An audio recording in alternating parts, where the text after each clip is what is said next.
Winter had settled over the wealthy neighborhoods of Boulder. Snow sat in patches along sidewalks and rooftops. Christmas lights still glowed in windows. Families were finishing holiday celebrations and preparing for the new year. Among the homes stood a large brick house belonging to the Ramsey family. From the outside, nothing looked unusual. Inside lived John Ramsey, a successful businessman, his wife, Patsy Ramsey, their son Burke, and 6-year-old Jonbenét. To many outsiders, the family appeared to live an ideal life. Jonbenét had become known locally through children's pigeons, or will I say pageants. Her photographs appeared polished and professional. To supporters, it was simply a hobby. To critics, it felt unusual for someone so young. Nobody knew that within hours, this house would become the center of one of America's most famous unsolved cases. Christmas Day, December 25th, 1996. The day began normally. The Ramseys spent Christmas opening presents and later visited friends for holiday celebrations. Jonbenét reportedly received toys and gifts from families and members of extended families. That evening, the family returned home. The plan was to sleep and prepare for travel the next morning. According to later accounts, Jonbenét was asleep when brought inside. At some point during the night, events occurred that remained disputed decades later. What happened inside that house during those hours remained the central unanswered question. The morning everything changed. December 26th. Early morning, Patsy Ramsey later said she woke up and began preparing for the family scheduled trip. Then she noticed something. A letter, several pages long, placed inside the house. She began reading. The message claimed Jonbenét had been kidnapped. It demanded money, a very specific amount. The note instructed the family not to contact authorities, but instead of waiting, 911 was called. That decision became one of the earliest points investigators later examined. The police arrived. At first, officers treated the situation as a kidnapping case, The house was not immediately handled as a murder scene.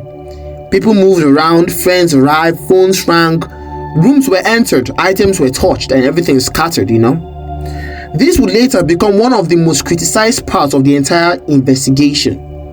The ransom note. The note immediately became one of the strangest parts of the case. It was unusually long. Investigators later noted several unusual characteristics. It appeared to be written inside the house. Materials used seemed connected to the home. The amount requested roughly matched a recent work. Let me start again. The amount requested roughly matched a recent work bonus connected to John Ramsey. The language seemed theatrical and unusual. John Ramsey being the father, just in case. Experts examined the handwriting. Some believed similarities existed with family writing samples. Others disagreed. No universal conclusion emerged. So decades later, the note remains heavily debated. Investigators asked, if this were truly a kidnapping, why stay inside long enough to write pages, and why leave without taking the child? Searching the house. As time passed, no kidnapper called. Hours went by. The police instructed people in the home to look around. John Ramsey and another person began checking rooms. Then they reached a basement area. Inside was a room, and there they found Jonbenét. The case changed instantly. This was no longer a missing child case. It became a homicide investigation. Jonbenét was killed. Well, the world is just wicked. It became a homicide investigation. The discovery created enormous complications. The crime scene had already been disturbed by movement throughout the house. Investigators later debated how much evidence may have been unintentionally altered. Early questions came. The police immediately faced difficult question. Was this an intruder? Someone known to the family? An accident followed by staging? Something investigators were overlooking? Who knows? There were signs that produced competing interpretations. Some evidence seemed to suggest outside involvement. Others detailed that an insider could be involved, but public attention was, exploded. News stations covered the story continuously, time to time. Photographs circulated worldwide and nationwide. The Ramsey family became known across America almost overnight. The media pressure came in. The late 1990s had a very different media environment. Cable television, talk shows, magazine covers, round-the-clock speculation, and people debated everything at that time. And, it never stops. The family, the pageants, the ransom note, police decisions, everything were put into question. The public opinion did split. Some believed the family was unfairly judged. Others believed too many details felt unusual.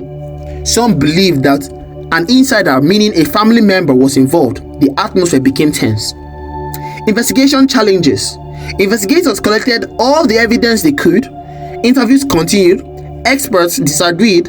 Different investigative theories formed, but the question still remained. What happened at that time? Was there household involvement? Were there possible entry points? Who knows? No one knows. Over the years, multiple leads were pursued.